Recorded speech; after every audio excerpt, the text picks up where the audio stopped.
All right, thank you for joining me today. We're going to show you the 5 simple steps to setting up an Astral device. So the first thing we're going to want to do here is go ahead and change out our circuit adapter by flipping the device over.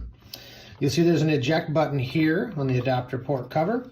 We're going to go ahead and remove the adapter that I have in place here, and we want to put in a leak adapter. You'll be able to tell it's a leak adapter because the front here is blocked off. We're going to go ahead and put that back into place. And then reposition the cover, making sure that it's flush and that it locks back in. We're going to go ahead and flip the device back over and go ahead and press power, which you'll find right here, the green button on the back.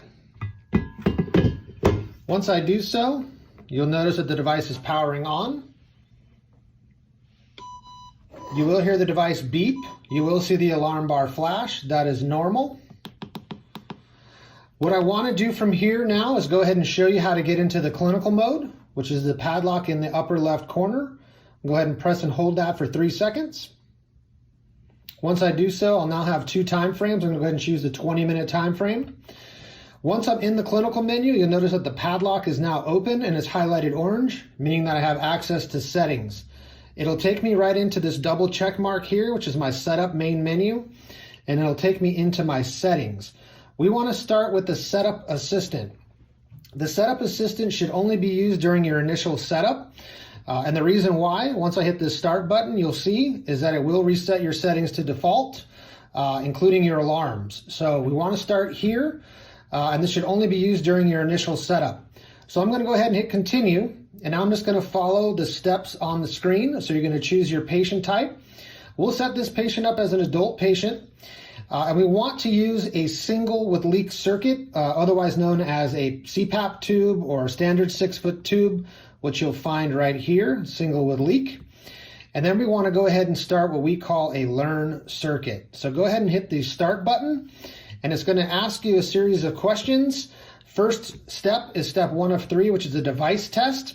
You want to make sure nothing is connected to the device, so no tubing connected to the front, no oxygen connected to the device, and go ahead and hit continue.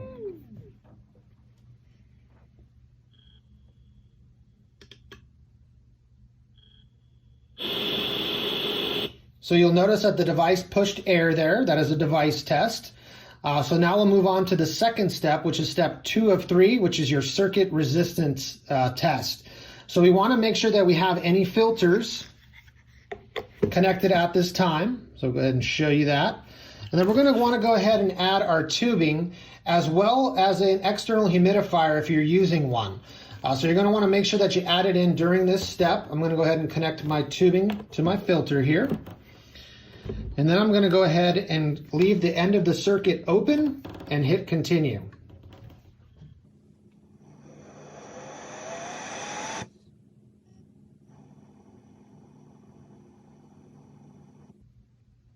Okay, so that was a resistance test. Now we're on to step 3, which is a compliance test, and I can just block the end of the circuit with my hand here and hit continue.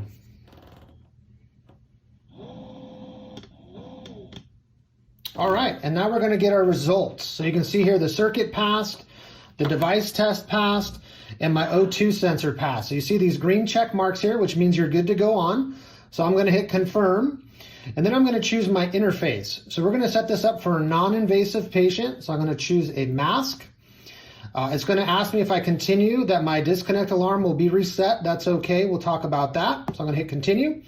And then I'm going to choose the interface type or the mask type. I'm going to choose a full face because I'm going to use an air touch mask. And then you'll notice the modes available to you for the single limb leak setup. And I'm going to go ahead and jump into IVAPS mode. So real quick, all you have to do here is press the tile on the screen to change your settings. You can see height is a setting, your target patient rate is a setting, your target VA is a setting. I also want to point out right above that, you'll see your average tidal volume per kilogram, your average tidal volume, and then your minute ventilation here. They will all change once you change this target VA and calculate for you. So to give you an example, if my tidal volume is 467, I want to go up on that, I just go up on my target VA. Okay, I'm happy with 500 there. You have your EPAP here. If you need an auto EPAP feature, there's a switch right here at the bottom. Turn that on. It'll give me a min and max EPAP now. So those 2 settings are fine. We're going to go ahead and bump that min pressure support up to 5. And we're going to leave the max pressure support at 20. These are fake settings, so just wanted to show you how to do so. Once I do that, I just want to hit apply, and then my settings are saved. So from then, you would go to your alarms menu, which is the icon of the bell right here, and set your alarms based off of your protocols that you're currently using. You'll see that we have an alarms tab 1, alarms tab 2, 3, apnea response, and the disconnect alarm. The disconnect alarm, I wanted to point out to you here that you have 2 settings. You have your tolerance percentage. If you look back to the right, you'll see it goes from 5 to 95%. 5 is very sensitive to leaks or disconnects. On the flip side of that, 95 really has no sensitivity, but it will still alert you to a full disconnect. It's basically, think of it as a leak, high leak or disconnect scenario. You're able to tailor that to your patient's needs. You also have an activation time here. So you can run it really tight or run it all the way up to 60 seconds in this particular setup. Once I'm done there, I'm going to go ahead and hit apply. I'm going to go ahead and exit the clinical menu here by pressing the padlock and hitting confirm.